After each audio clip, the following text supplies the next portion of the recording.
मैं आप लोगों को अपनी कहानी सुनाने जा रही हूँ, जिसको सुनकर शायद आपकी भी आंखों में आंसू आ जाए।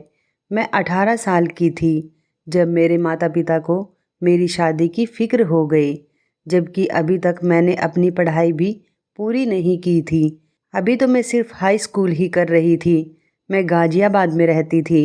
हमारा कोई रिश्तेदार नहीं था, क्योंकि मेरी माँ की शादी गांव में हुई थी। मेरे माता पिता के रिश्तेदार वहीं पर रहते थे। काफ़ी सालों पहले ही मेरे पिता अपना गांव छोड़कर गाजियाबाद आ गए थे, क्योंकि मेरी माँ को गांव में रहने की आदत नहीं थी। मेरी माँ का मायका दिल्ली के आसपास का ही था और उनकी शादी गांव में हो गई थी, इसलिए मेरी माँ का दिल गांव में नहीं लगता था। मेरे पैदा होते ही उन्होंने गांव छोड़ दिया था। मेरे पिता गाजियाबाद में एक फैक्ट्री में मजदूरी किया करते थे। पिताजी की कमाई से बहुत ज़्यादा पैसे तो नहीं आते थे, लेकिन जितने भी आते थे हमारा घर का गुजारा अच्छे से हो जाता था। मैं अपने माता पिता की इकलौती औलाद थी। जैसे जैसे मैं बड़ी होने लगी तो मेरी माँ पिताजी से रोज़ कहती कि तुम्हारी फैक्ट्री वाली नौकरी की कमाई से अब घर नहीं चलता, तुम कोई और काम देख लो।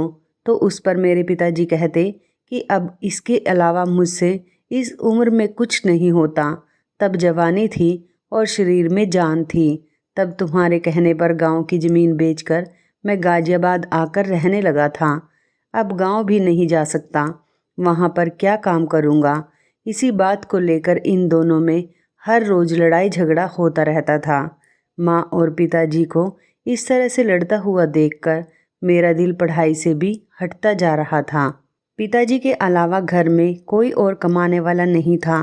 मेरे पिताजी बेचारे अकेले ही इतनी मेहनत किया करते थे।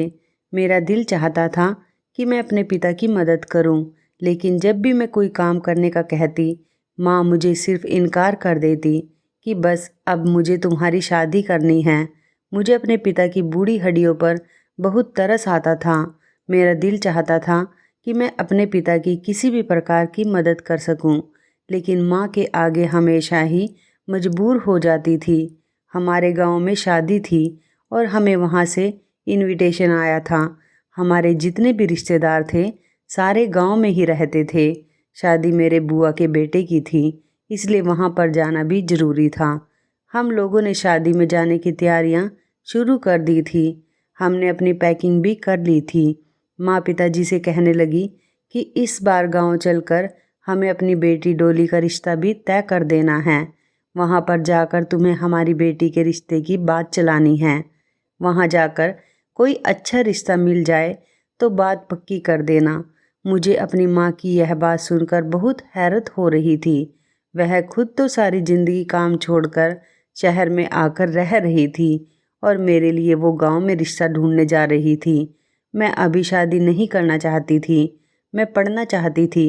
मैं चाहती थी कि मैं अपने पिता की परेशानियों को ख़त्म कर सकूं और कुछ बनकर हमारी ज़िंदगियों को आसान बना सकूं। मेरे पिता भी इस बात के लिए राज़ी हो गए थे। मैं शर्म की वजह से पिताजी के सामने तो कुछ नहीं बोल पाई थी, लेकिन पिताजी के जाते ही मैंने माँ को साफ साफ कह दिया कि मैं मर जाऊंगी, लेकिन गांव में शादी नहीं करूंगी और तुम गांव में जाकर मेरे रिश्ते की बिल्कुल भी कोई बात मत करना।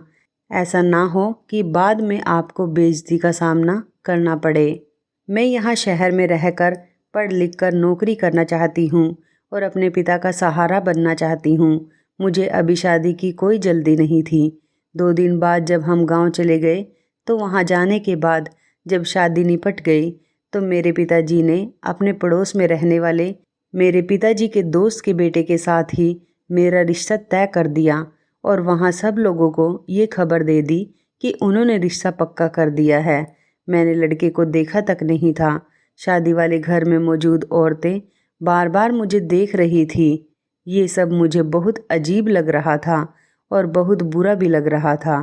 फिर एक औरत कहने लगी कि ये मनीष की होने वाली पत्नी है।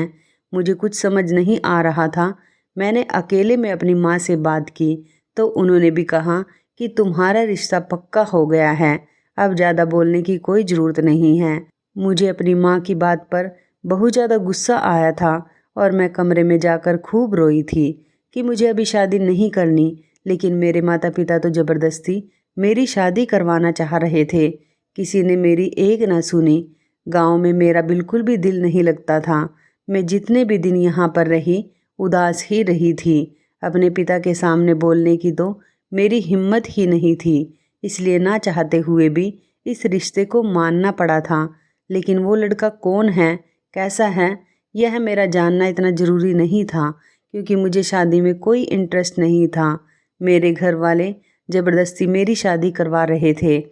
मेरे बुआ के बेटे की शादी ख़त्म हो गई तो हम लोग वापस अपने घर आ गए थे। यहाँ पर हर रोज़ मेरी माँ पिताजी से मेरी शादी के इंतज़ाम के बारे में कहती रहती थी।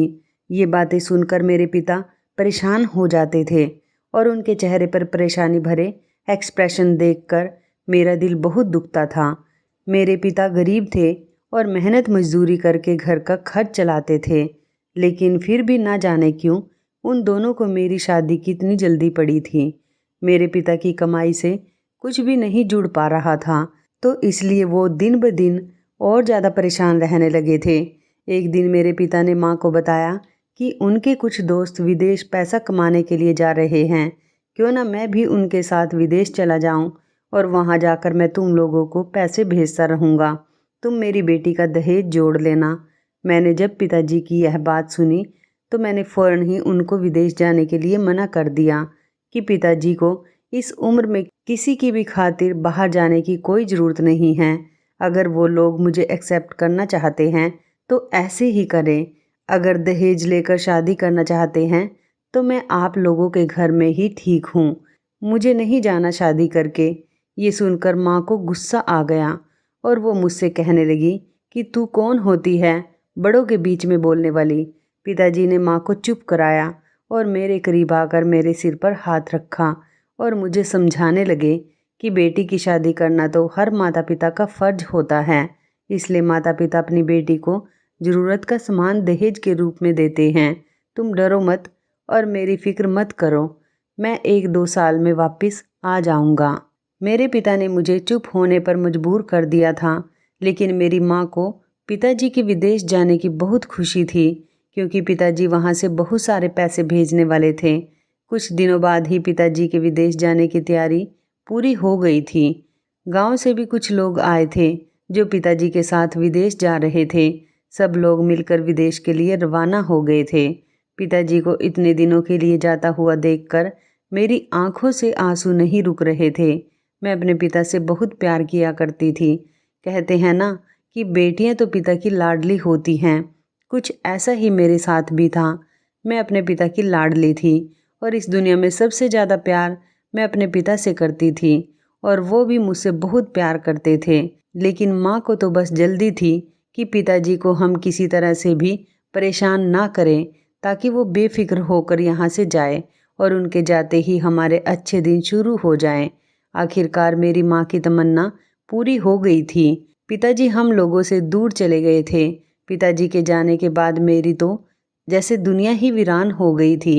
घर की सारी रौनक मेरे पिताजी से ही थी। मैं बहुत उदास रहने लगी थी। पिताजी के जाते ही माँ ने मेरा कॉलेज जाना भी छुड़ा दिया था और कहती थी कि अब बस बहुत हो गई पढ़ाई, अब तो मैं तुम्हारी शादी की तैयारियां शुरू करना चाहती हूँ। मैं माँ से कहती थी कि माँ, जब तक पिताजी नहीं आ जाते तब तक तो मुझे पढ़ने दो। माँ ने कहा कि तेरे बाप के आने तक कौन रुकेगा, वो जैसे ही पैसे भेजेंगे मैं तेरी शादी की डेट फिक्स कर दूंगी। 2-3 साल तक तो मैं तेरा खर्च नहीं उठा सकती और ना ही मैं तुझे पढ़ा सकती हूँ। मैं माँ से लड़ने लगती थी कि क्या मतलब है, मेरा खर्च नहीं उठा सकती, पिताजी के आने तक मैं इस घर से कहीं भी नहीं जाऊंगी। ये मेरे पिता का घर है और किसी के बाप में इतनी हिम्मत नहीं जो मुझे यहाँ से निकाल सके। यह बात सुनकर मेरी माँ को मुझ पर बहुत ज़्यादा गुस्सा आया। उन्होंने मुझे इतना मारा कि 2 दिन तक मेरा शरीर दर्द करता रहा। पिताजी के घर से निकलते ही माँ के तो जैसे पर निकल आए थे। उन्होंने मेरी पढ़ाई भी छुड़वा दी थी और सारे घर का काम मेरे सर पर डाल दिया था। खुद तो बस मोहल्ले के घरों के चक्कर काटती रहती थी, कभी इस घर के तो कभी उस घर के।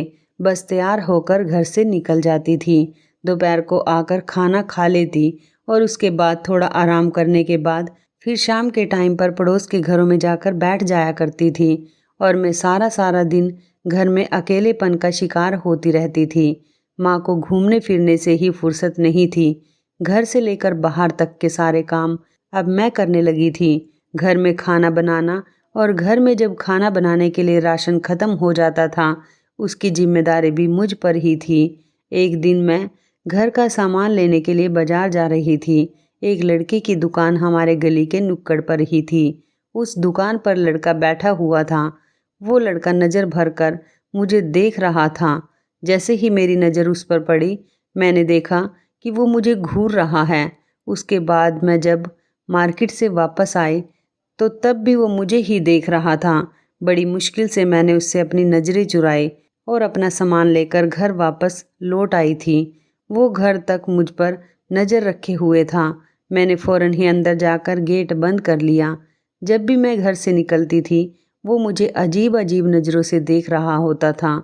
उसके बारे में मैं अपनी माँ से भी कुछ नहीं कह सकती थी। माँ तो ये बात सुनते ही मेरा जीना दुश्वार कर देती। तंग आकर मैंने घर से बाहर निकलना तक छोड़ दिया था। वो लड़का जब भी मैं घर से बाहर निकलती थी तो अपनी दुकान पर बैठा हुआ मुझे गौर से देखता था। अब तो आने जाने वाले लोगों को भी शक होने लगा था। एक दिन मैं घर की छत पर खड़ी हुई थी तो उसने मुझे इशारा करते हुए एक कागज़ पर कुछ लिखकर मेरी तरफ फेंक दिया। मैं घबरा गई।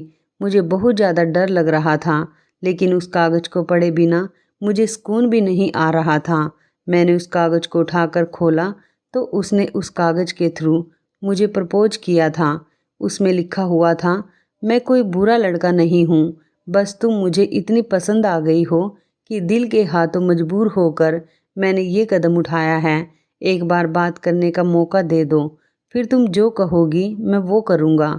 मैं तुम्हारी खातिर कुछ भी करने के लिए तैयार हूँ। मैंने सोचा इसे जान छुड़ाने का कोई और अच्छा तरीका नहीं है। मैंने सोचा उसे बता दूंगी कि मेरी एंगेजमेंट हो चुकी है तो उसका दिल खुद ही टूट जाएगा और वो मायूस होकर यहाँ से चला जाएगा और मेरा पीछा भी छोड़ देगा। मैंने एक दिन माँ के घर से निकलते ही मौका पाकर उसे इशारे से घर के अंदर बुला लिया और उसके अंदर आते ही मैंने झट से दरवाजे को अंदर से बंद कर लिया तो वो बुरी तरह से कांप रहा था। मैं लड़की थी लेकिन मुझसे ज़्यादा उसे डर लग रहा था। मैंने उसे रिलैक्स होने को कहा और कहा कि बताओ तुम मुझसे क्या बात करना चाहते हो। तो उसने कहा कि जिस दिन से उसने मुझे देखा है दिल के हाथों मजबूर होकर रह गया है। न दिन को सुकून मिलता है न रात को चैन। रात रात भर इसी इंतज़ार में गुजार देता है कि कब दिन निकले और वो मेरा दीदार कर सके। उसने कहा कि डॉली मुझे गलत मत समझना, मैं तुम्हारा नाम और तुम्हारे बारे में अच्छी तरह से जानता हूँ।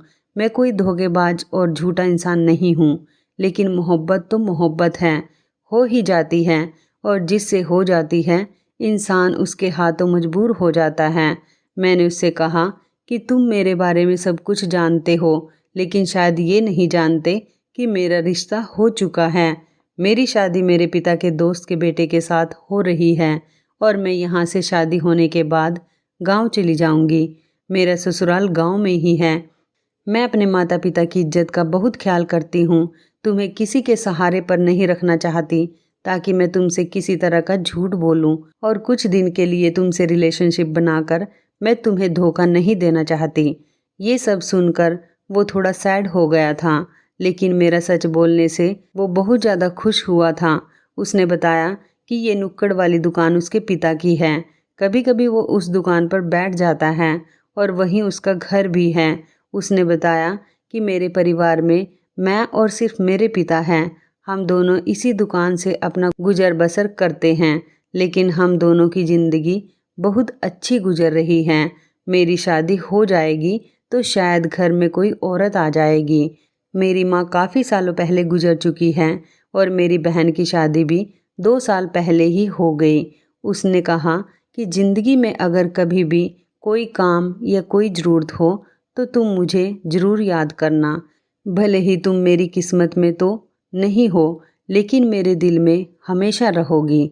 मैंने उसकी फीलिंग्स की कदर की और वो बेचारा थोड़ी देर के बाद मेरे घर से खुद ही चला गया था। हम दोनों के बीच बहुत रिस्पेक्ट के साथ बात हुई थी। वो मुझे आम लड़कों से बिल्कुल अलग लगा था। मैं जब उसे गली में खड़ा हुआ देखती थी तो समझती थी कि वो कोई आवारा या फिर लोफर टाइप का लड़का होगा जो मेरे पीछे पड़ा हुआ है। लेकिन उसके साथ बात करके मुझे एहसास हुआ था कि सच में मुझसे कोई इतनी मोहब्बत भी कर सकता है। ये सब सोचकर मेरी भी आंखें भर आई थी और जब जाते टाइम वो मुझे गुड बाय बोल कर गया तो मैंने उसकी आंखों में भी आंसू देखे थे। वो मुझे सच्चे दिल से चाहने वाला इंसान लगा था और इतने अच्छे इंसान को गंवाने का मुझे बहुत दुख हुआ था। इसके बाद भी जब मैं घर से किसी काम के लिए निकलती थी तो वो मुझे अपनी दुकान पर बैठा हुआ दिख जाता था। उसके दुकान के आगे से निकलते हुए मुझे भी अपनी आंखों पर काबू करना नहीं आता था। मैं किसी न किसी बहाने उसे निगाह उठाकर देख ही लेती थी। जब मैं उसे देखती थी तो वो मेरे दिल की गहराइयों तक उतर जाता था। वो बहुत ही अच्छा लड़का था और शरीफ था। उस दिन के बाद उसने कभी मुझे तंग नहीं किया था और ना ही कभी उस दिन के बाद उसने मुझसे दोबारा बात करने की कोशिश की थी। बस कभी कभी हम दोनों की नज़रें एक दूसरे की नज़रों से मिल जाया करती थी।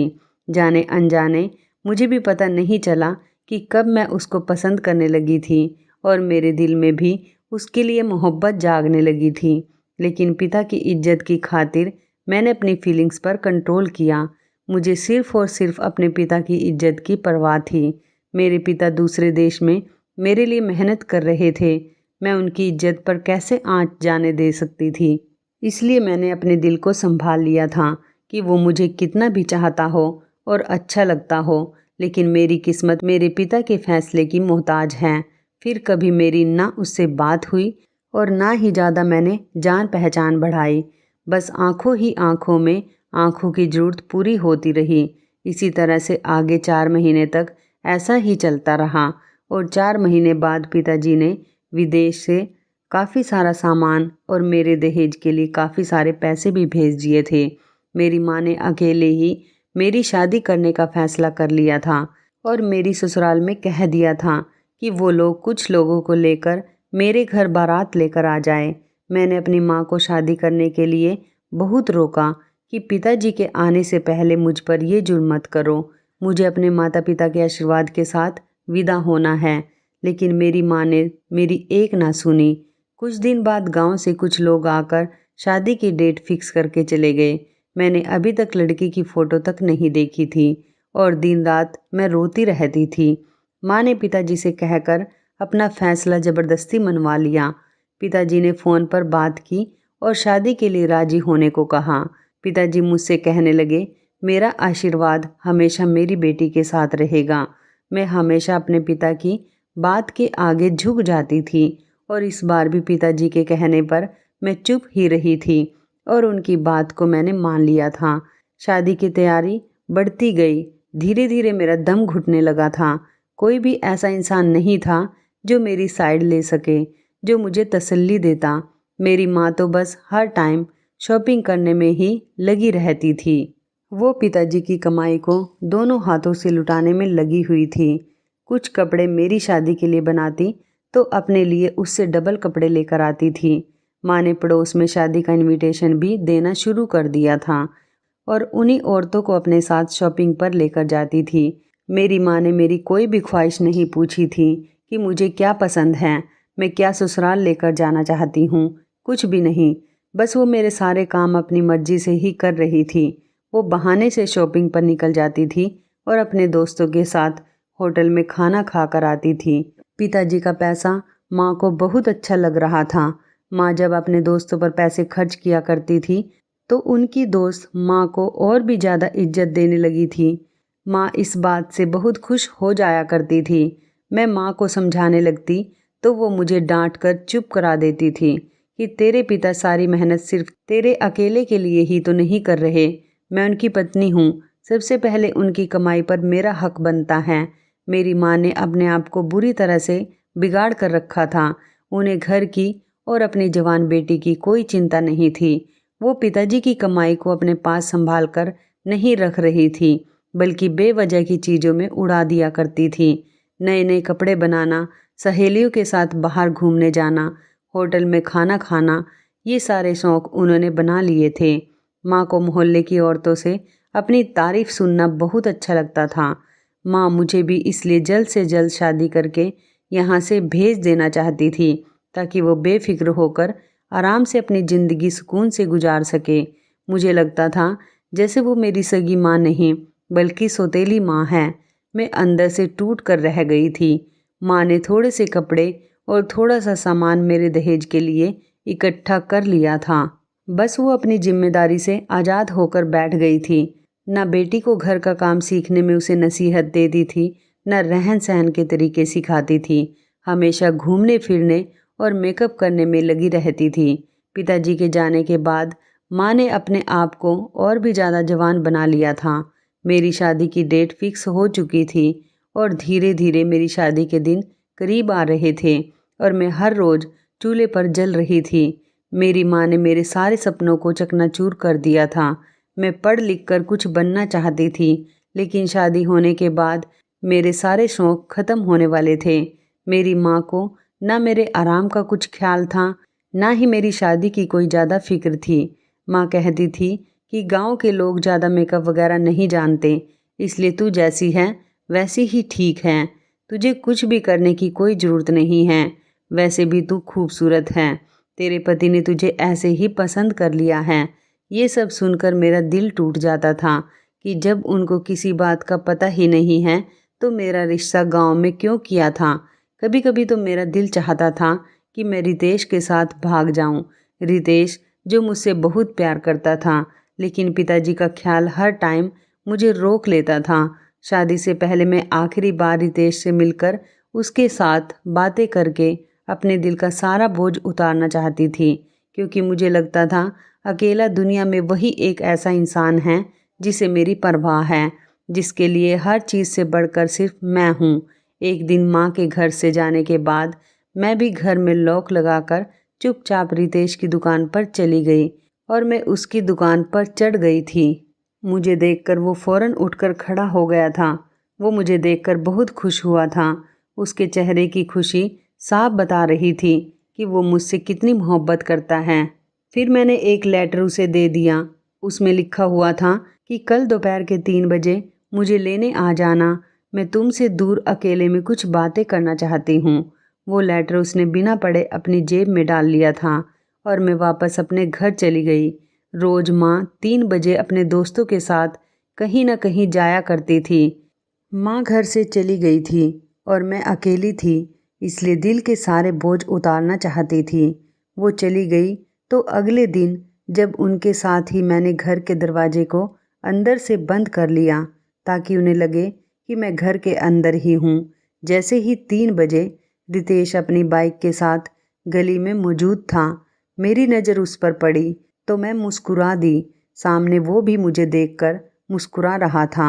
माँ तो घर से जा चुकी थी। अब मेरे पास अच्छा बहाना था। मैंने रितेश को इशारा करके रुकने के लिए कहा और अपने फेस को दुपट्टे से अच्छी तरह से कवर कर लिया था ताकि मुझे कोई पहचान ना सके। वैसे भी माँ को तो अब शाम के टाइम ही वापस आना था। मुझे डर था कि कहीं कोई मुझे उसके साथ पहचान ना ले, इसलिए मुझे अपना चेहरा छुपाना ज़रूरी था। मैं थोड़ी दूर पैदल चलकर जाने के बाद उसके साथ बाइक पर बैठ गई।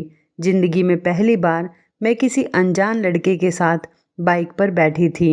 उसने बाइक स्टार्ट करते टाइम मुझसे संभल कर बैठने को कहा और मैंने अपना एक हाथ उसके कंधे पर रख लिया था। वो बहुत खुश हो गया था और फिर हम बहुत दूर तक चलते जा रहे थे। थोड़ी देर के बाद उसने बाइक एक रेस्टोरेंट के सामने रोक दी। उसके बाद हम रेस्टोरेंट के अंदर चले गए। वहाँ पर काफ़ी सारे लोग बैठे हुए थे, लेकिन कोई भी हमें नहीं जानता था। हम दोनों एक कोने की जगह पर चेयर पर बैठ गए और रितेश ने 2 कोल्ड ड्रिंक ऑर्डर कर दी। काफ़ी देर तक तो हम दोनों खामोशी से बैठे रहे। ना हम दोनों में कोई रिश्ता था, ना ही किसी तरह के रिश्ते की कोई उम्मीद थी, लेकिन फिर भी हम दोनों साथ निकल आए थे। क्योंकि कुछ भी नहीं था, लेकिन दोनों के दिलों में मोहब्बत फिर भी थी। वेटर भी इतनी देर में कोल्ड ड्रिंक लेकर आ गया था। रितेश ने मुझसे कहा कि अगर तुम कुछ और खाना चाहती हो तो मैं तुम्हारे लिए ऑर्डर कर देता हूँ। मैंने कहा नहीं, मैं कुछ नहीं खाना चाहती। हम दोनों की बात इसी तरह से शुरू हुई थी।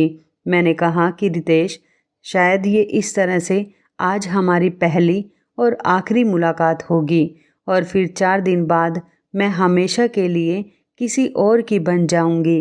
लेकिन इससे पहले मैं अपने दिल का बोझ उतारना चाहती थी और तुम्हें सच्चाई बताना चाहती थी कि तुम्हारी मोहब्बत सिर्फ एक तरफा नहीं है।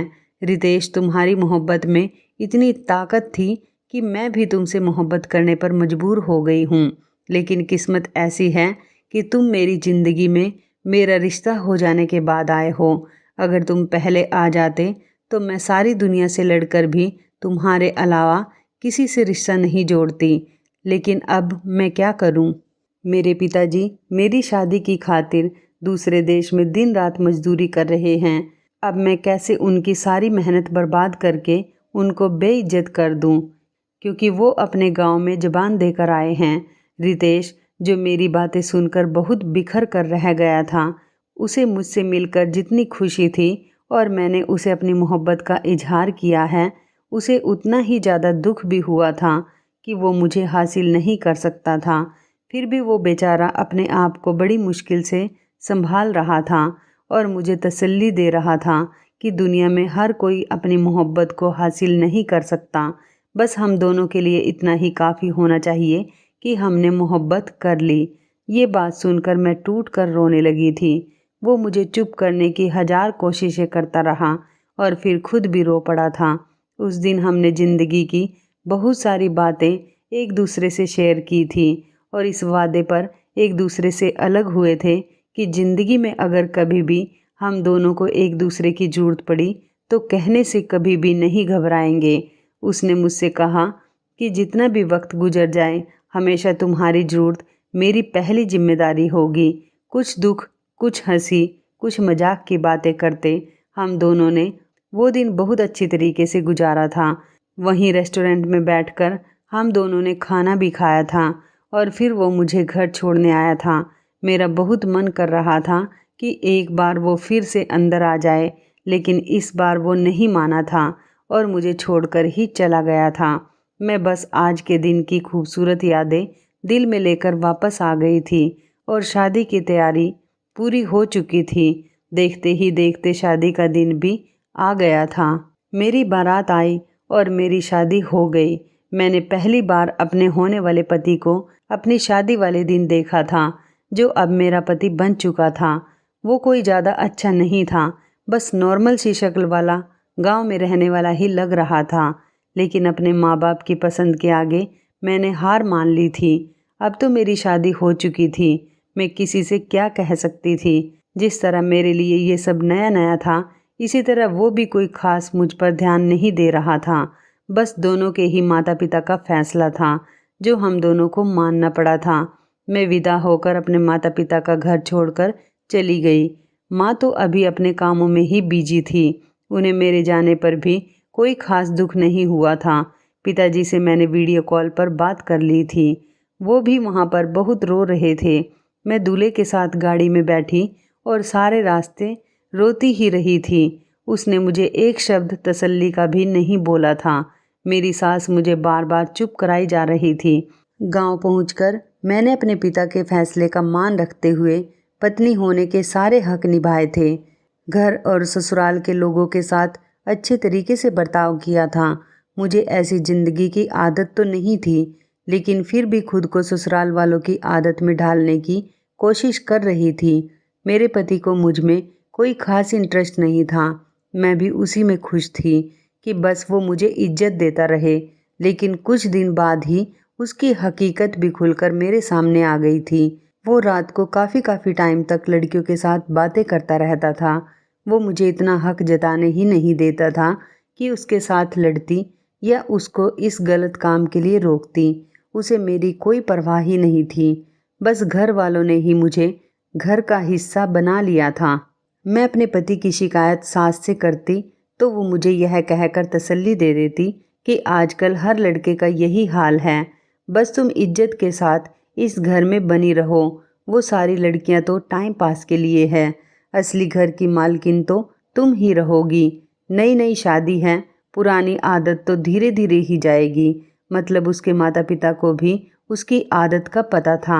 मेरी शादी को 4 महीने हो चुके थे और 4 महीने बाद ही मैं प्रेग्नेंट हो गई थी। सास तो मुझसे बहुत प्यार करती थी और जब से उन्हें पता चला था कि मैं प्रेग्नेंट हूँ, तब से उन्होंने मेरे हर नखरे उठाना शुरू कर दिया था। जब ये बात मेरी माँ को पता चली तो वो भी मुझसे मिलने के लिए मिठाई लेकर मुझे बधाइयाँ देने के लिए आई थी और जाते जाते कह कर गई थी, डिलीवरी के लिए अगर ये लोग तुमसे मायके आने के लिए कहें तो तुम खुद ही मना कर देना। कह देना वहाँ पर मेरी माँ अकेली है, यहाँ पर तो तुम्हारा पूरा ससुराल भरा हुआ है, हर कोई जिम्मेदारी उठाने वाला है। वहाँ कौन है जो तुम्हें संभालेगा। मैं अपनी माँ की बात को अच्छी तरह से समझ गई थी। उनका मतलब था कि वह मुझे मायके आने से रोक रही थी। मैं जो शादी के बाद से सब्र के घूंट पी रही थी, ये भी चुपचाप बर्दाश्त कर गई। प्रेगनेंसी के दिनों में मेरे पति ने मुझ पर थोड़ा बहुत ध्यान देना शुरू कर दिया था। वो भी ख्याल रखता था। अब मेरे सामने फ़ोन भी नहीं करता था ताकि मुझे दुख ना पहुँचे। मैं उसकी इसी बात से खुश हो गई थी। महीने गुजरने लगे तो सास बहुत सारी तैयारियां करने लगी थी। फिर मेरी सास ने वही बात कह दी थी जिसका मुझे डर था। मेरी सास ने कहा कि डिलीवरी के लिए हम तुम्हें शहर लेकर चले जाएंगे। तो मुझे अपनी माँ की कही हुई बात याद आ गई थी। मैंने अपनी सास को रोक लिया और उनसे कहा कि गांव की बाकी औरतों की तरह मैं भी घर में ही डिलीवरी करवाना चाहती हूँ। मेरी सास को मेरी इस बात पर बहुत हैरत हुई थी कि मेरी पहली बार डिलीवरी हो रही है, इसलिए उन्होंने मुझे अस्पताल जाने के लिए कहा था। उन्होंने मुझसे कहा था कि तुम्हें डर तो नहीं लगता।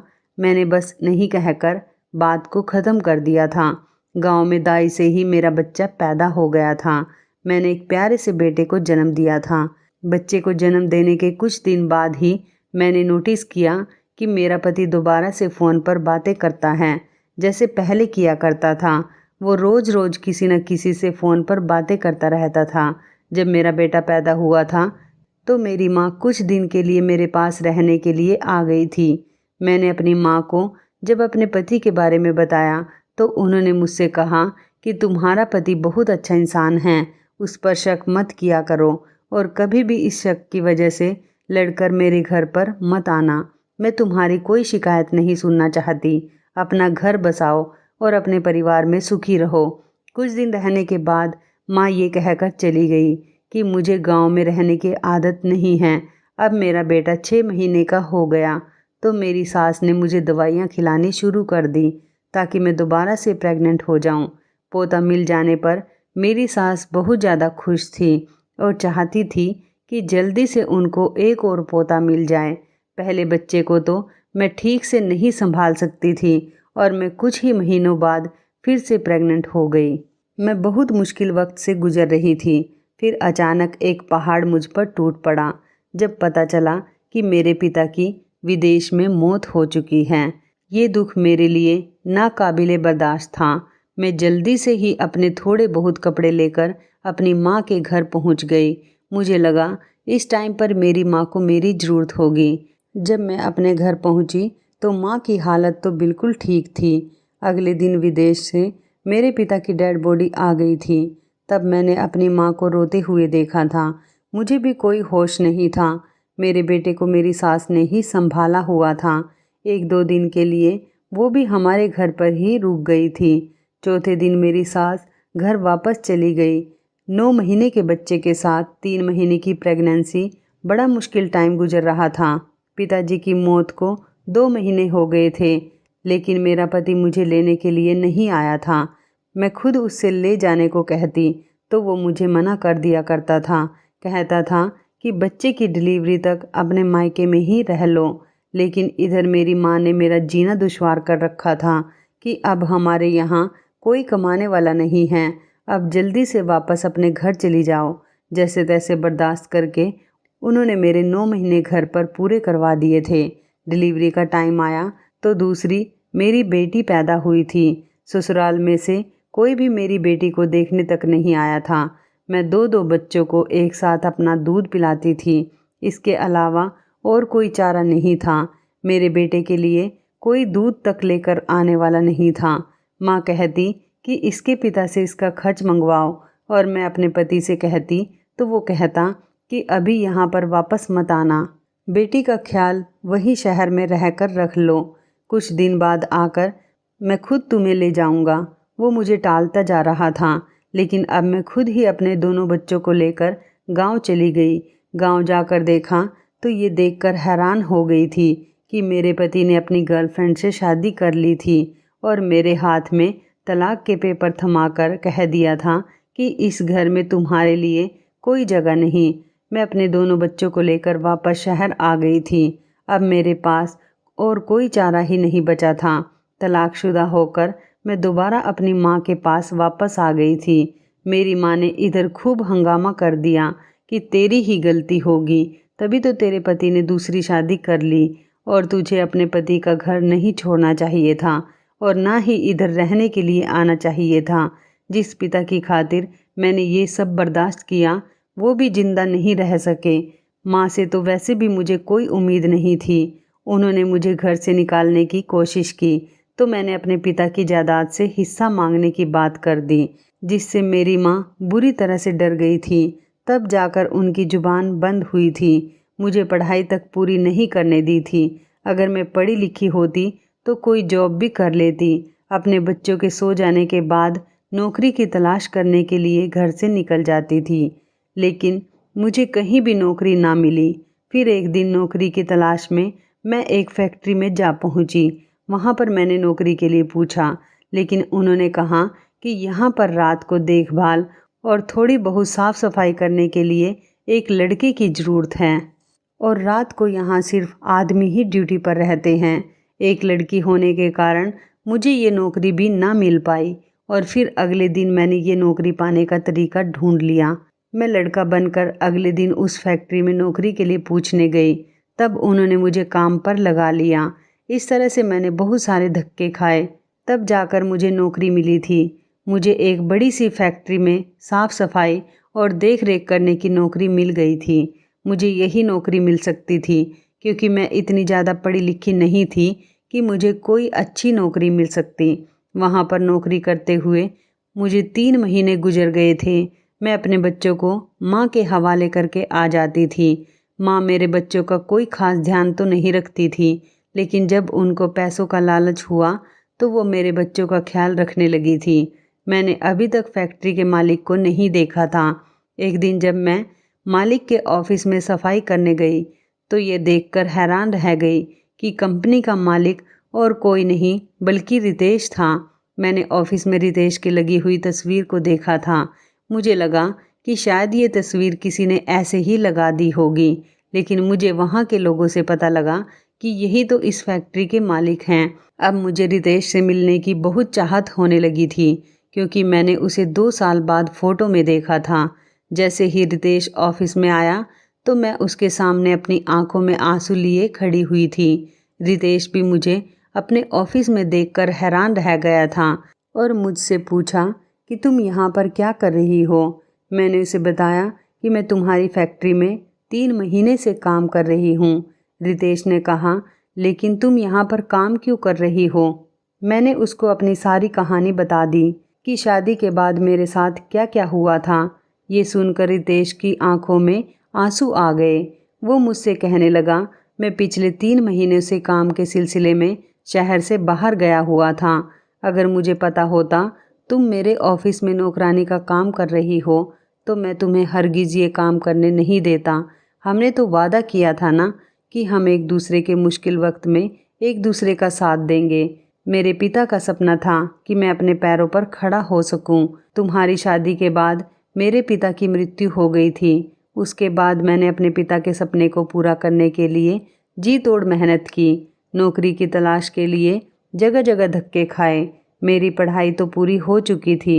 फिर उसके बाद मेरे मामा ने मेरा बहुत साथ दिया और आज देखो मैं इतना बड़ा बिजनेसमैन बन गया हूँ। मुझे तुम्हारी याद हमेशा आती थी, लेकिन मुझे यह नहीं पता था कि तुम मुझे इस तरह से मिलोगी। अब जब तुम्हारे पति ने तुम्हें तलाक दे दी है और मेरा भी इस दुनिया में कोई नहीं, तुम मेरी मोहब्बत हो, क्या तुम मुझसे शादी करना चाहोगी?